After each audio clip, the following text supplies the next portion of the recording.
जिला प्रशासन के बारे में मत ही पूछिए तो अच्छा है। देखिए, पहले कोई भी सरकार होती थी, बाढ़ के पहले एक तैयारी की बैठक होती थी। हमको नहीं लगता कि कोई तैयारी की बैठक हुई है और भगवान के भरोसे लोग हैं। लोग इंतज़ार कर रहे हैं कब पानी टूटेगा और कब हमारी तकलीफ़ कम होगी। और मैंने अपने जीवन में इतना खराब इंतजाम नहीं देखा बाढ़ के प्रति। अपनी ही सरकार पर बरसे बीजेपी के सांसद बृजभूषण शरण सिंह। दोस्तों, इस वीडियो में कैसरगंज से भाजपा सांसद बृजभूषण सिंह अपने ही प्रदेश की भाजपा सरकार को बाढ़ को प्रबंधन के लिए कोस रहा है। इसके अलावा और भी कई मौकों पर वो यूपी की मौजूदा योगी सरकार पर हमलावर रह चुका है। ऐसा कम ही देखने को मिलता है कि कोई सांसद अपनी ही पार्टी की सरकार की सार्वजनिक मंच से आलोचना करे। ऐसा तो नहीं है कि बीजेपी की टॉप लीडरशिप ने इसका संज्ञान नहीं लिया होगा, मगर फिर क्या कारण है कि अपने एक सांसद द्वारा अपने ही एक बेहद लोकप्रिय मुख्यमंत्री के खिलाफ की गई टिप्पणी पर उस सांसद के खिलाफ कोई कार्यवाही नहीं की गई। कार्यवाही तो बहुत दूर की बात है, उससे इस तरीके के बयान के लिए जवाब तलब तक नहीं किया गया। तो दोस्तों, आज इस वीडियो में मैं आपको बताऊंगी कि इसके पीछे कारण क्या है। आज के समय बीजेपी के कार्यकर्ता और समर्थक मोदी जी के बाद जिस नेता को सबसे ज्यादा पसंद करते हैं वो नेता है यूपी के सीएम योगी आदित्यनाथ। चुनाव चाहे जिस भी प्रदेश में हो, स्टार प्रचारक के रूप में सबसे ज्यादा मांग उन्हीं की होती है। उनके कार्यक्रम और रोड शोज में अच्छी खासी भीड़ सिर्फ उनको देखने और सुनने आ जाती है। वो यूपी में भाजपा के पहले सीएम हैं जो लगातार दोबारा चुनकर आए हैं। उनकी छवि एक कर्मठ और ईमानदार नेता की है, एक ऐसा नेता जो अपराध और अपराधी दोनों पर जीरो टॉलरेंस रखता है। 13 मई को जब कर्नाटका में बीजेपी की बुरी हार हुई तो उसी समय यूपी में नगर निगम चुनाव में पहली बार 17 की 17 सीटों पर बीजेपी की प्रचंड जीत हुई। जाहिर सी बात है, इस समय योगी जी की पॉपुलैरिटी अपनी चरम पर है और यही बात बीजेपी के कुछ नेता खासकर अमित शाह को खटक रही है। मोदी जी के पीएम बनने के बाद से पार्टी में 75 साल की घोषित या अघोषित नियम लागू है।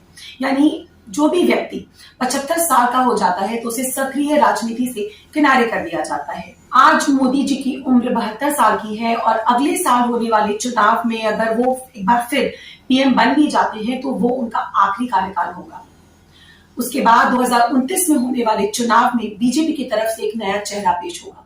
ये चेहरा कौन होगा दोस्तों, इसका अभी से कयास लगाना जल्दबाजी होगी, मगर आज कैबिनेट में नंबर 2 की position home minister Amit Shah रखते हैं। 2029 के चुनाव में उनकी उम्र 62 साल की होगी और 75 का आंकड़ा छूने में उन्हें अभी काफी समय है। वो मोदी जी के सबसे करीबी व्यक्ति हैं और अपनी राजनीतिक समझ के कारण गोदी मीडिया उन्हें चाणक्य कहती आई है। ऐसे में ये मान लेना चाहिए कि अगला नंबर उन्हीं का होगा। मगर दोस्तों, यहीं पर एक ट्विस्ट आता है। जहां योगी आदित्यनाथ की पॉपुलैरिटी आम आदमी के बीच बहुत तेजी से बढ़ी है, वहीं अमित शाह की performance as a home minister मिली जुली सी रही है। जहां उन्होंने कश्मीर में आर्टिकल 370 को सफलतापूर्वक हटाया, वहीं मणिपुर हिंसा और दिल्ली दंगों को रोकने में वो नाकामयाब रहे। जिस सीएए को उन्होंने पार्लियामेंट में बहुत मजबूती से डिफेंड किया, आज 3 साल से अधिक समय होने के बाद भी वो उसे नोटिफाई तक नहीं करा पाए। बंगाल और फिर कर्नाटक में मिली बुरी हार ने उनकी चुनाव प्रबंधन की कुशलता पर भी प्रश्न लगा दिया है। दोस्तों फ्रेंड्स, शायद अब आप समझने लगे होंगे कि बीजेपी बृजभूषण सिंह को बचाने में आखिर क्यों लगी हुई है। बृजभूषण शरण सिंह के खिलाफ देश के टॉप रेसलर्स पिछले करीब 50 दिनों से दिल्ली पे धरना दे रहे हैं और उसकी गिरफ्तारी की मांग को लेकर अडिग हैं। बृजभूषण सिंह के कुश्ती संघ के अध्यक्ष रहते हुए भी कई महिला पहलवानों ने उन पर यौन शोषण तक के आरोप लगाए और आरोप लगाने वालों में से एक नाबालिग पहलवान भी शामिल थी। इतने गंभीर आरोप जिसमें पॉस्को तक शामिल है। किसी और पर लगे होते दोस्तों तो दिल्ली पुलिस उसे तुरंत अरेस्ट कर ली होती, मगर दिल्ली पुलिस जो कि होम मिनिस्टर अमित शाह के अधीन है, उसने बृजभूषण सिंह के खिलाफ एफआईआर तक दर्ज नहीं कराया। अरेस्ट करना तो बहुत दूर की बात है। सुप्रीम कोर्ट का दबाव होने पर एफआईआर जरूर किया गया, मगर बाद में दिल्ली पुलिस ने उसके खिलाफ कोई भी कार्यवाही नहीं की गई। और बीच बीच में हम मीडिया में ऐसी न्यूज तो सुनते ही रहते हैं कि कैसे दिल्ली पुलिस उसे क्लीन चिट देने वाली है। ये बात किसी को समझ में नहीं आ रही है कि आखिर क्या कारण है कि इतनी नेगेटिव पब्लिसिटी के बाद भी बीजेपी बृजभूषण सिंह को बचाने में लगी हुई है। क्या ये महज उन 5-6 लोकसभा सीटों के कारण है जिन पर बृजभूषण सिंह का प्रभाव बताया जा रहा है, या फिर पार्टी ठाकुर वोट बैंक को नाराज नहीं करना चाहती? मेरा ऐसा मानना है कि ये दोनों कारण गलत है। कैसरगंज के आसपास के इलाकों में अगर बृजभूषण सिंह का थोड़ा बहुत प्रभाव है तो आपको क्या लगता है कि वो इस बात से नाराज होकर भाजपा को वोट नहीं देंगे कि इस पार्टी या सरकार ने उसके खिलाफ कार्यवाही की? बल्कि मेरा ऐसा मानना है कि ऐसा करने से भाजपा को महिलाओं का एक तरफा वोट पड़ेगा। दूसरा कारण है बृजभूषण सिंह का ठाकुर होना। तो दोस्तों, ठाकुर महिलाओं का सम्मान करने के लिए माने जाते हैं, ना कि उनका अपमान करने के लिए।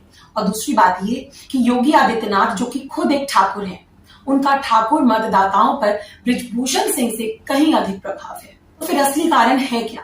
फ्रेंड्स, मेरा ऐसा मानना है कि बृजभूषण सिंह को बचाने का असली कारण है योगी जी को चेक में रखना। योगी जी की बढ़ती पॉपुलैरिटी ने कहीं ना कहीं अमित शाह को परेशान कर दिया है, और चूंकि बृजभूषण सिंह और योगी आदित्यनाथ के रिलेशन आपस में खराब हैं, तो अमित शाह बृजभूषण सिंह को योगी जी के अगेंस्ट इस्तेमाल कर सकते हैं। फ्रेंड्स, जरा याद कीजिए, यूपी के खेरी से सांसद और केंद्र में minister of state home affairs Ajay Mishra के बेटे आशीष मिश्रा ने लखीमपुर में किसानों पर गाड़ी चला दी थी, जिसमें 4 किसानों की मौत हो गई थी। इस घटना ने काफी दिनों तक सुर्खियां बटोरी, मगर फिर भी अमित शाह ने अजय मिश्रा को उनके पद से नहीं हटाया। ये बात तो किसी से छुपी भी नहीं है कि योगी आदित्यनाथ और अजय मिश्रा के संबंध कभी बहुत खराब तो नहीं रहे, मगर मधुर भी कभी नहीं थे, और अजय मिश्रा को अमित शाह का आदमी माना जाता रहा है। तो ये बात धीरे धीरे साफ हो रही है दोस्तों कि अमित शाह हर उस व्यक्ति का बचाव कर रहा है जो योगी आदित्यनाथ को नापसंद करता है, और बृजभूषण सिंह को बचाने के पीछे भी यही कारण है। धन्यवाद दोस्तों, आज के वीडियो यहीं तक। आशा करती हूँ वीडियो अच्छा लगा होगा। वीडियो अच्छा लगा हो तो इसे बहुत सारे लाइक्स दीजिए, चैनल को सब्सक्राइब करिए, बेल आइकन हिट करिए, इसमें ऑल का ऑप्शन आप क्लिक कर दीजिएगा, जिससे आप तक मेरे नोटिफिकेशंस पहुंचते रहेंगे। मुलाकात होगी बहुत जल्दी नेक्स्ट वीडियो में। तब तक के लिए जय हिंद दोस्तों।